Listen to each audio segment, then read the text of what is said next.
y ahora entraríamos sobre lo que es el Islam, es decir, el Islam que sale con Mahoma a partir del siglo VII, que sabemos que Mahoma había tenido esclavos, esclavos negros, esclavas sexuales, es como modelo de un profeta que proclama una nueva religión y que él mismo pues normaliza la esclavitud, porque él incluso comerciaba con esclavos, manumitía, también los liberaba, pero era como algo normal, incluso en su vida pues había esclavizado junto con su banda pues a otras personas que no eran musulmanas.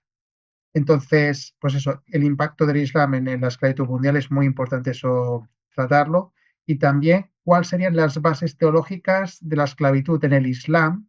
Y especialmente también hay un cierto racismo antinegro en el Islam, que yo creo que esto es importante de cara después a tratar el tratamiento en el Islam de los esclavos subsaharianos. Entonces, si queréis empezar, no sé, Félix, ¿quieres empezar? Yo creo que quien entiende de esto es Manuel, que empiece Manuel, sí. Vale, Manuel perfecto. tiene las bases teológicas, yo no. El, sí, los musulmanes pueden decir que está la mentira. El Islam no tiene ningún movimiento interior que haya promovido abolición alguna de la esclavitud. Es más, incluso el doctor Abdul Latif Mustahari de la Universidad de Al-Azhar en Egipto, él confiesa abiertamente que el Islam no prohíbe, o sea, históricamente nunca, y no está en su fundamento el prohibir la esclavitud, y le dice que hay dos razones básicas. Una es por razón de guerra, y no podemos, como Félix ha dicho antes, poligamia, guerra, esclavitud, es como una trilogía, es una especie de trinidad que van juntas. No puedes quitar el uno con el otro. Tienes uno, tienes que tener los otros dos. Entonces, esta persona, Abdul Latif, él dice que la primera razón es por cuestiones de guerra, es decir, capturados, gente esclavizada, las personas que han sido, perdón, capturados, botín de guerra.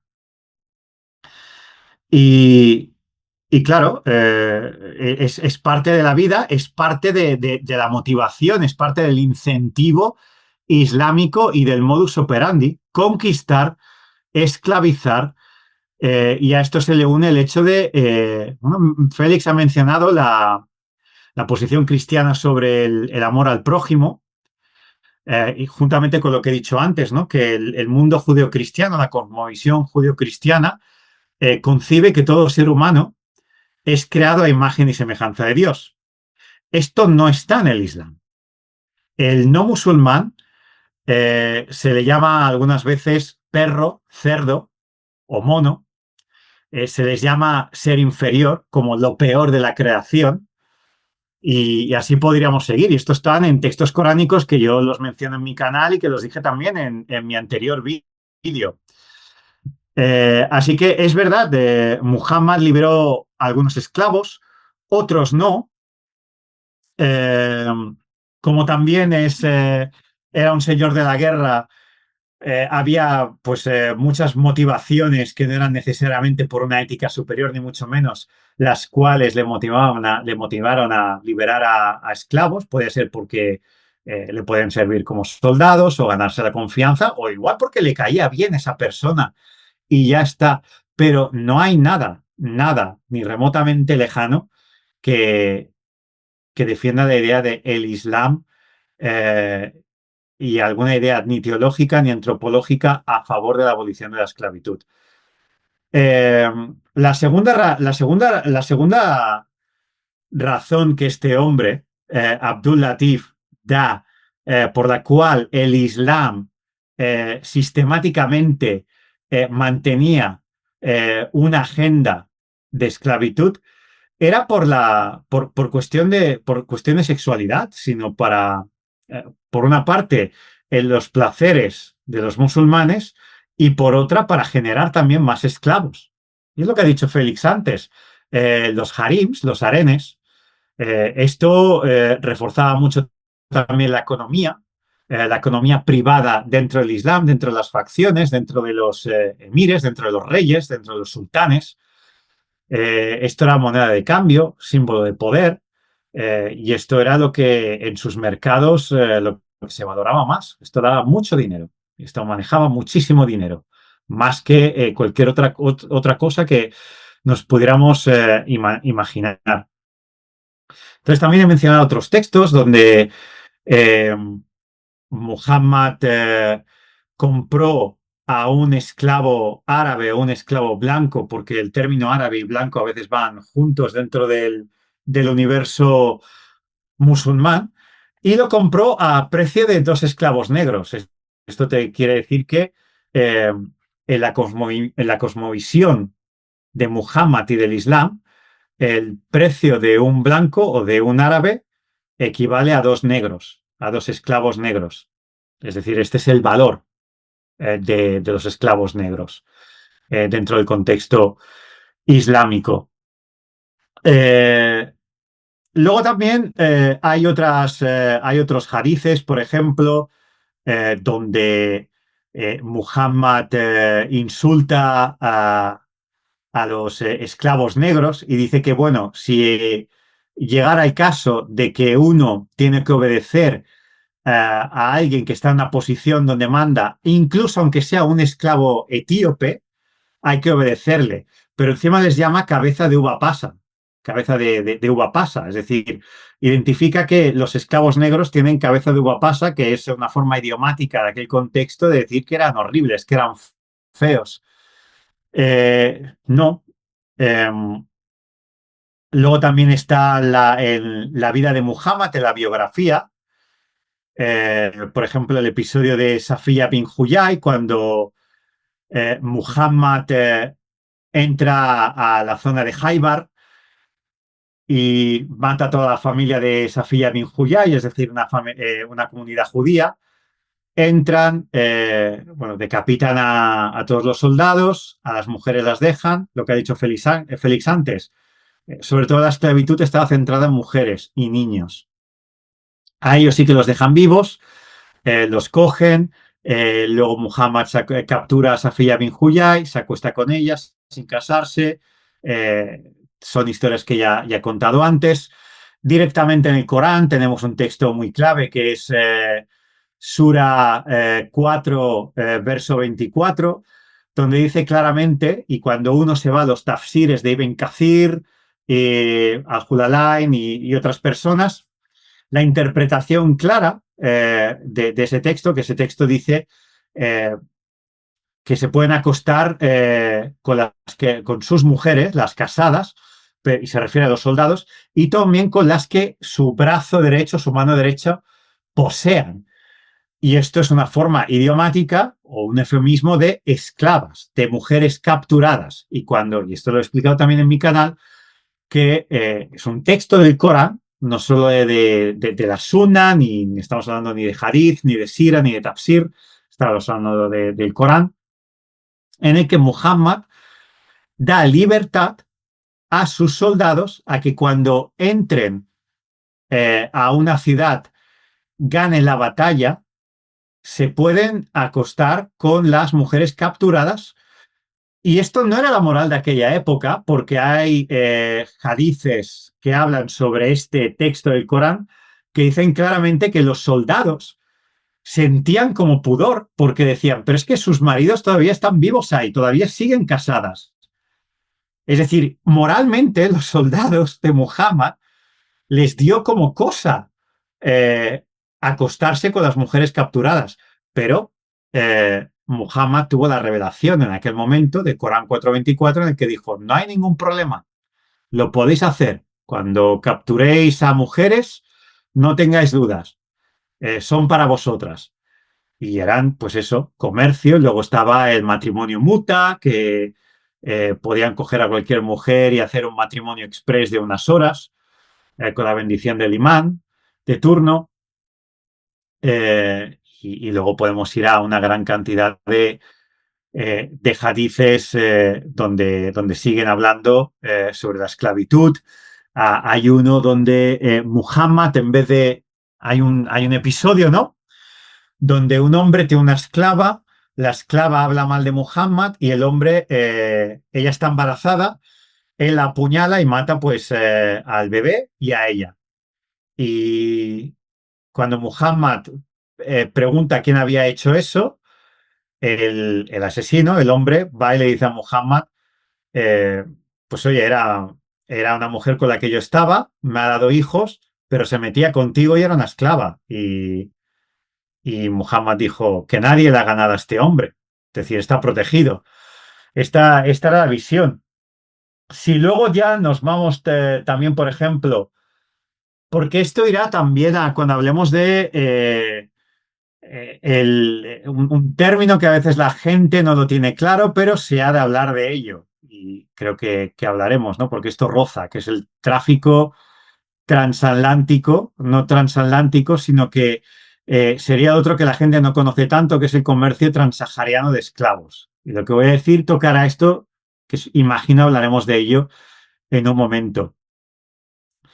Pero en este movimiento, en este comercio transsahariano de esclavos, se puede ver también lo que no solo Muhammad, sino lo que los seguidores de Muhammad opinaban sobre los negros y sobre lo que había que hacer con ellos. Entonces hemos visto algunos textos y hay una lluvia grande de textos que he dicho antes, no solo en el Corán, sino también en la Sunna, donde defiende la idea de no hay ningún problema en esclavizar a personas. Es decir, cuando los musulmanes dicen que Muhammad luchó por la libertad y contra la esclavitud, sí, de algunos individuos a conveniencia, pero no de la mayoría, ni mucho menos. No se le puede decir ni de lejos que era un abolicionista, sino eran abolicionista individual de algunos individuos a conveniencia, pero en su gran mayoría un gran perpetror de la esclavitud. Por razones que he dicho antes y por cuestiones teológicas y antropológicas que he dicho antes. Y ahora quisiera mencionar un poco cuál es la realidad del Islam y su visión sobre los esclavos, particularmente negros. La palabra esclavo viene de una palabra que sería como abda, seguramente no la pronuncio correctamente, pero es una palabra que origina del término de los abisinios, es decir, gente que vivía por la zona de Etiopía, y eso era el término incluso esclavo. Es decir, cuando el Islam menciona esa palabra, en árabe se menciona la palabra esclavo, se usa la palabra, un término particular de una zona de africanos, los abisinios. Todo lo contrario a nuestra palabra esclavo, que origina del eslavo, es decir, de gente blanca, gente europea.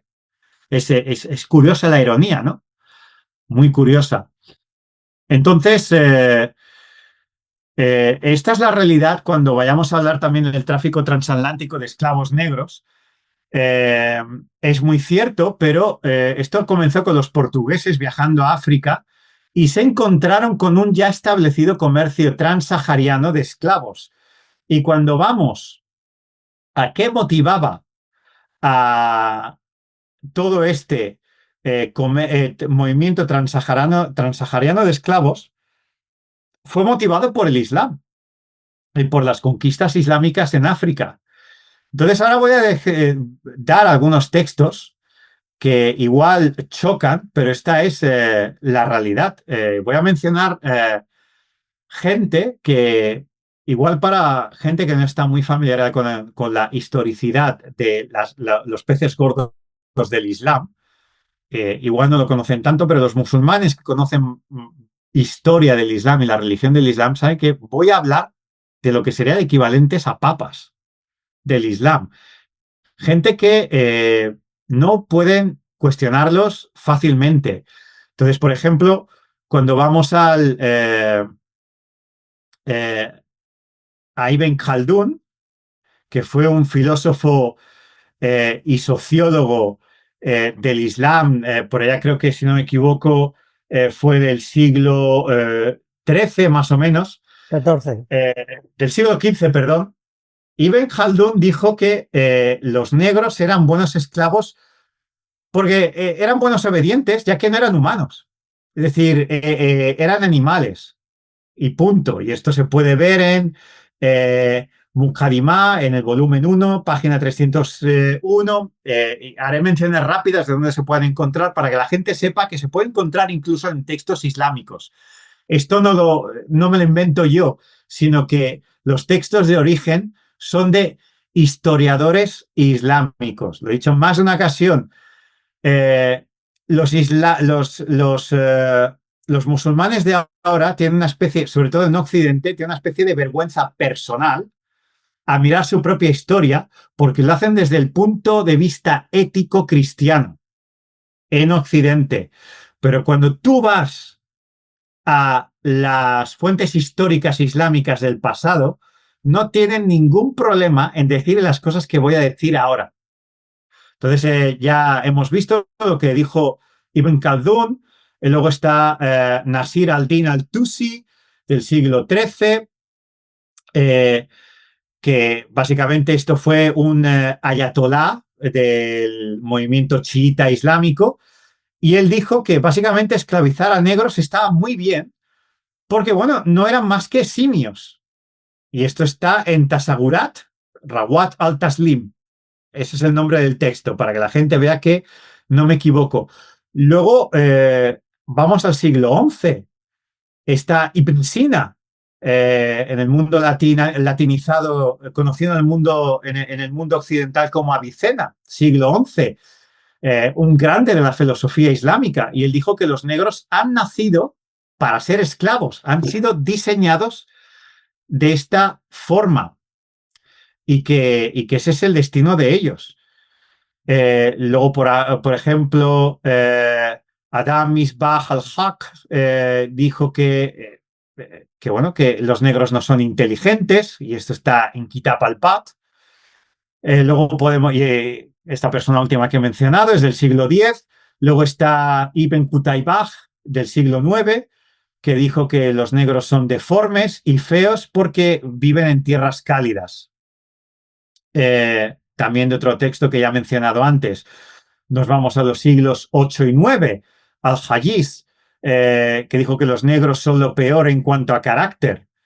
Luego también podemos ir al siglo 7, a un poeta negro, musulmán, Suhaim, y él dijo: si yo fuera de color rosa, las mujeres me amarían, pero Dios me ha maldecido siendo negro. Luego también esta misma persona dijo: aunque soy esclavo, por dentro soy libre. Aunque soy negro, mi carácter es blanco. Blanco aquí es una referencia árabe. Es decir, es dentro del mundo islámico, el blanco no es el europeo, tanto el europeo, sino el árabe.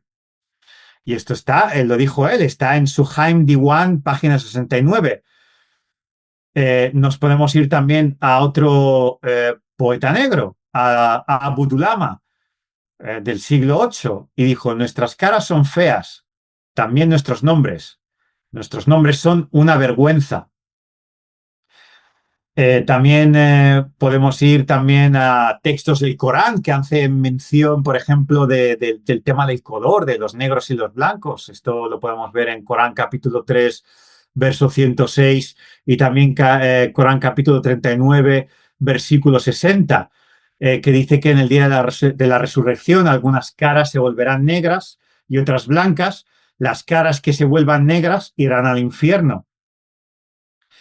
Luego también Al-Tirmidhi, un grande del Islam, una persona que ha provisto de muchos hadices y también de historia, y dice en su hadith 877 del libro 4, volumen 2, que fue narrado por Ibn Abbas, él dijo: la piedra negra era blanca cuando vino del cielo, cuando descendió de arriba del cielo, pero debido a los pecados de la gente se volvió negra.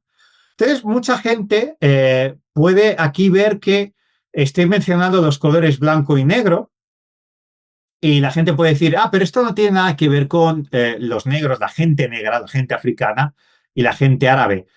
Pero es muy curioso y quiero que la gente entienda que el profesor de Princeton, Bernard Lewis, él dijo que esta idea de identificar a razas o a pueblos según colores es algo que básicamente nace con el Islam. Que anteriormente sí que hay distinciones, se habla mucho, pero la intensidad y sobre todo el uso de color tan claro viene a raíz del Islam. Porque claro, al fin y al cabo nadie es ni blanco ni negro. Todos somos de unos colores que son difíciles de definir. Los negros no son negros. Negro es la noche, el vacío. Los negros pues tienen un tono oscuro, pero no es negro. Negro es esto, lo que llevo puesto ahora mismo. Esto es negro, esto no es el color de piel de un africano. Entonces sí que nuestro color, los europeos solemos tener un color de piel más claro, pero tampoco es blanco. O sea, esto no es blanco, nuestra piel no es blanca. Los que hacen estas distinciones tan radicales y les atribuyen características positivas y negativas son los musulmanes. Son ellos. Y son los que atribuyen a estos colores, al color blanco y negro, cosas tan negativas. Es muy curioso porque en la Biblia también hay un texto que habla de la pureza del blanco, pero el contraste es con el rojo, con la sangre, como símbolo de violencia. Hay un texto en la Biblia que dice, si vuestros pecados fueran como granates rojos, es decir, esto sería el color del problema, el rojo, no el negro, porque se asocia al color de la sangre, derramamiento de sangre. Si te arrepientes a Dios, dice que Él te volverá blanco como la nieve. Sí, hay una referencia al blanco como pureza, pero el contraste no es el negro. El contraste es el rojo. Pero en el caso del Islam no. Es decir, en el caso del Islam, el africano es negro y al color negro se le da toda una clase de características muy negativas, como he ido viendo.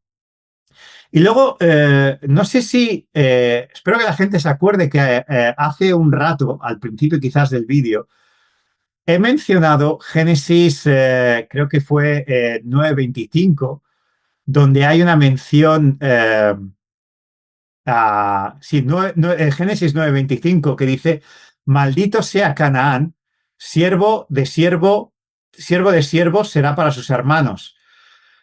Lo curioso es que los historiadores musulmanes y los teólogos musulmanes han cogido este texto, no lo entendieron bien, y como he dicho antes, el cumplimiento de la maldición a Canaán se cumple cuando Israel invade Canaán y los invade y los toma, y algunos pues se convierten al judaísmo y son ciudadanos como cualquier israelita y otros permanecen como esclavos para siempre. Pero ya está, ahí acaba la historia. Y sabemos lo que pasó, cuál era el problema de ellos. No era un problema racial, sino era un problema de que sacrificaban niños, crueldad extrema, etcétera, etcétera, etcétera. Pero lo curioso es que esta gente no entendió bien la Biblia y entonces lo que entendieron, por ejemplo, Ibn Atta y Al-Tabari, que es un historiador muy, muy, muy importante, entendieron que esa maldición de tener que ser esclavos se pasa a los habitantes, se pasa a los descendientes africanos. Es decir, que Cam en realidad es de quien vienen los africanos o los cushitas, no lo entienden bien. Y luego dicen que, bueno, que se les puede esclavizar porque están malditos por Dios. Pero es una interpretación patética, es un error grandísimo de no saber interpretar Génesis 9:25. Que es curioso porque esto es lo que hicieron también. Esto lo heredan también los bautistas del sur, cuando esclavizan a negros en el comercio transatlántico. Esto es lo que hace también. Se piensan que la maldición cae sobre los africanos. Es una interpretación bastante paupérrima. Aquí no quiero tampoco que los judíos queden impunes porque en un texto de estudio que sale en el siglo V, Midrash de Génesis estudia el texto que he dicho antes, Génesis 9:25, y son textos que son, perdón, tradiciones humanas, no son fuera del canon del texto, incluso dentro originalmente de los israelitas. Esto es algo que luego con las tradiciones talmúdicas se añade, pero no se considera sacro en ningún sentido. Pero dicen, es que es aberrante incluso, que Cam se acostó con un perro dentro del arca de Noé y sus descendientes fueron castigados con ser negros. Es una cosa extrabíblica que se lo inventan y luego también el Talmud repite esta historia en Sanedrín 108b. Es decir, de cuestiones apócrifas y de textos hechos cromo, los musulmanes y luego lo heredan los bautistas del sur, esta idea de que los negros son negros porque han sido malditos por Dios. Pero yo he dejado claro que tradicionalmente Génesis 9:25 no se refiere a los africanos, se refiere a los cananitas, que por lo que hicieron durante 400 años, que he dicho antes, entraron en guerra con Israel, Israel los invadió y los que sobrevivieron pues fueron esclavos de por vida o se pudieron convertir al judaísmo. Espero que esto abra un poco los ojos, porque hay muchas personas más que podría mencionar y textos también del Corán y hadices. O sea, es impresionante la gran cantidad de textos que hay, pero quiero que la gente se fije en incluso la opinión que tenían los grandes académicos del Islam, historiadores, teólogos que he mencionado, e incluso poetas y gente reconocida dentro del Islam de origen africano, negros. Se odiaban a ellos mismos y ellos mismos consideraban que ser negro era algo maldito por Dios. Algo que, como ya hemos visto, ha mencionado Félix con el ejemplo del prójimo, yo también con Gálatas, que no hay ni esclavo, ni libre, ni hombre, ni mujer. De hecho, en el Nuevo Testamento, el primer converso al cristianismo, el primer no judío converso al cristianismo, es un etíope, en el libro de los Hechos, el etíope eunuco. Él se convierte, es el primer no judío en convertirse al cristianismo, que nosotros lo tengamos escrito.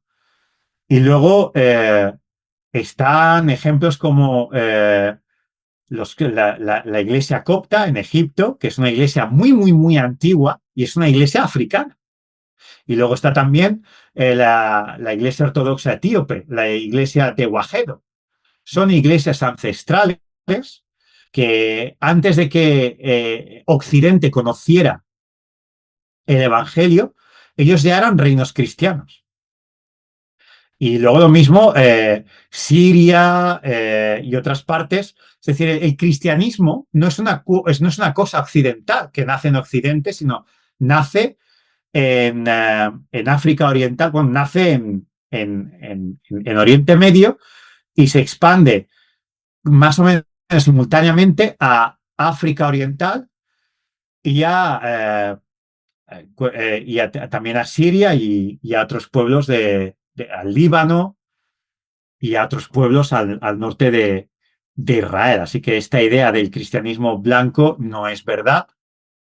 Vemos que los primeros cristianos eran judíos y negros y semitas en general, pero luego vemos cómo los árabes consideraron a los africanos. Y lo dicho, es que es un tema al cual podía seguir largo y largo para que la gente viera que el concepto de blanco, negro, luego cómo se asocia a los colores, a las personas, la visión teológica y la visión antropológica. Pues muy bien, Manuel. Félix, ¿algo que añadir? Sí. Aquí una acusación de racismo probada es contra el califa Abderramán III del siglo X en Córdoba, por su biógrafo Ibn Hayyan de Córdoba, que él dice que este sujeto se dedicaba a torturar a sus esclavos negros y se divertía torturándolos. Y esto lo cuenta en un texto de mucha calidad, como es la Crónica del Califa Abderramán III, que es escrita por Ibn Hayyan de Córdoba en el siglo XI. Los ejemplos del esclavismo y del odio hacia los negros propio del Islam es la batalla de las Navas de Tolosa, cuando la tienda del califa, es decir, hay una tienda de campaña, y entonces la rodean de un conjunto de esclavos negros, que algunos dicen 2000 y otros 4000, pero que estaban atados con argollas a estacas. Las estacas estaban atadas con argolla, una argolla en el cuello, y luego a los compañeros de al lado, todo era a estacas. Y esto era digamos, la línea de protección que se había puesto el califa almohade en la batalla para protegerse. Cuando las fuerzas de los pueblos libres del norte la toman, esas cadenas que se habían puesto a los esclavos negros, que son rotas, son liberados, son las que forman parte del escudo de Navarra. En el escudo de Navarra hay unas cadenas porque se supone que los navarros, que quizás sea verdad históricamente, son los que entran en primer lugar en el palenque aquel que protegía al califa. El califa huye hacia el sur cuando ya se ve, pues, digamos, en peligro. Pero que hubiera allí estos 2000, 4000 hombres negros atados indica mucho de la verdadera naturaleza del Islam. Quería también citar el caso de Malcolm X, que hay una película que, bueno, da una de cal y otra de arena, ¿no? Malcolm X es un negro estadounidense de los años 50 que se convierte al Islam con el pretexto de que el Islam no es racista, ¿no? Y entonces se integran los hermanos musulmanes. En primer lugar, hay que decir que Malcolm X no se enteraba mucho de qué iba la cosa, porque haya citado Manuel pues todas las referencias, yo no las conocía, pero indudablemente son así, como él dice, sobre el racismo propio del Islam.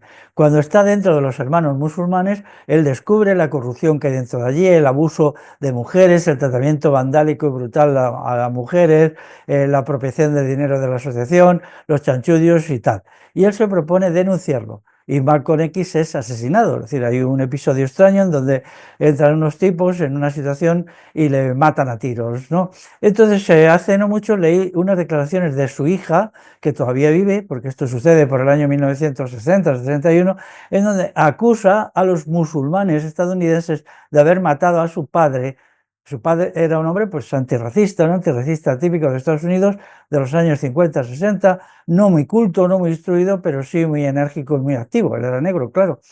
Y entonces, pues su hija hizo un documento, supongo que todavía vive, explicando que a su padre le habían matado los hermanos musulmanes, los musulmanes negros, por lo que él había descubierto y había citado antes que diera más información de lo que era aquello. Estas son cuestiones importantes porque ponen de manifiesto, claro, lo que es el Islam respecto a la esclavitud, a los negros, etcétera. No me extenderé más. Pues muy bien. Sí, simplemente corto. Eh, ya lo miraré, pero no soy fan, no he visto muchos vídeos, por ejemplo, de este canal de YouTube, Academia Play, pero sí que menciona, sí que vi parte de un vídeo en el que hablan del Al-Ándalus y mencionan un poco pues las guerras que hubo y mencionan el caso de los soldados que Félix ha dicho. Que si no me equivoco, eran los soldados estaban desnudos y estaban encadenados en el suelo. Es decir, no eran libres de moverse o escaparse de la batalla, sino tenían una cadena y tenían un radio de unos metros o poca distancia para atacar. Y de hecho se ponían como barreras humanas. Es muy curioso porque creo que Academia Play no menciona que son negros. No, no soy muy fan de este canal, son unos fraudulentos de la historia, unos novatos. Lo único que les puedo decir es que a nivel artístico los dibujos están bien, pero a nivel histórico y a nivel teológico eh, creo que, creo que la basura tiene más valor que ellos en ese aspecto. Sí, es así. Y me parece insultante que pretendan iluminar a la gente, pero luego omitan un detalle tan importante y te doy gracias, Félix, porque, bueno, esto les puede pesar contra ellos. No digo que sea tu intención, pero sí es la mía.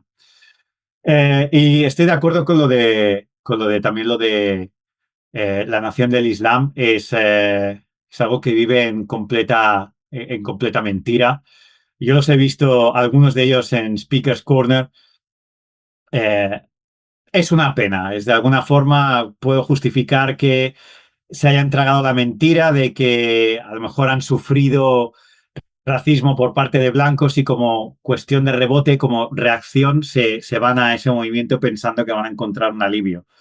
Pero cuando escarbas, pues encuentras lo que he dicho. Y cuando analizamos la historia genuina del cristianismo, vemos que nace más en África que en Europa. Luego sí, llega a Europa y tiene su momento. Quiero decir algo más sobre Malcolm X, porque él, X se puso porque decía, yo no tengo apellidos, porque los apellidos de mis antepasados, los esclavistas blancos los anularon. De ahí la X, Malcolm X, ¿no? Pero él, yo le hubiera dicho, vamos a ver, Malcolm, mira, tienes que ir a África y encontrar a los que esclavizaron a tus antepasados y luego se los vendieron a los negreros europeos. Pero los negreros europeos no esclavizaron a tus antepasados, solo se los compraron a los esclavistas africanos. Por cierto, de la religión musulmana, porque para esa época ya estaban en el Senegal, por ejemplo. El Senegal era uno de los reinos negreros, que entonces no se llamaba así, se llamaba no me acuerdo cómo, y todos estos países alrededor, los que están en el Golfo de Guinea, ¿no? Allí es donde los barcos negreros cargaban. Pero los barcos negreros solo compraban los esclavos, no los hacían esclavos. Por lo tanto, Malcolm tenía que haber hecho un viaje allí y decir, a ver, ¿quién esclavizó a mis antepasados aquí, no? Porque, claro, ellos ya una vez metidos en los barcos llegaron a Estados Unidos, pero no les metieron en los barcos después de esclavizarlos, sino que fueron ya hechos esclavos, bien sea por captura, que es lo peor de todo, bien fuera por crianza, porque allí también había granjas de crianza de esclavos, no solamente se capturaba. Si el precio de los esclavos era una época que subía mucho, era rentable criarlos, no solamente capturarlos, ¿no? Bueno, realmente la historia de Malcolm X es patética, ¿no? Pero con la película esta, donde el Denzel Washington este hace de Malcolm X y tal, que es una buena película, no lo niego como arte, pero mete una cantidad de metralla absurda en mentes que no tienen una mínima formación que, bueno, deforma la situación. Así luego pasa lo que pasa y la gente se cree las cosas más delirantes, ¿no? De lo que ha pasado. Y Malcolm X es un hombre actual, ¿no? Su hija, que yo sepa, vive todavía. Añadiendo un poco, hay una cosa que me hace mucha gracia. Bueno, quiero que las personas igual de ideología liberal se den cuenta, porque creo que aún se puede ver en YouTube un audio de Malcolm X diciendo que el mayor racista no es el conservador de derechas cristiano, sino él lo dice, y es un vídeo de 3 minutos, o es un audio de 3 minutos, y él dice que es el blanco liberal socialista idealista, es el más racista. Él dice, al menos el otro va de cara. Dice, pero el otro, y lo dice tal cual, dice, el liberal que va de antirracista y que es un rico liberal, en el fondo es mucho más racista que el otro y vive engañado. Muy curioso. Lo digo para todos los pseudofans de Malcolm X que se piensan que él igual opina bien de los blancos antirracistas. No, él opinaba de ellos mucho peor que de los igual esclavistas del sur. Pues muy bien.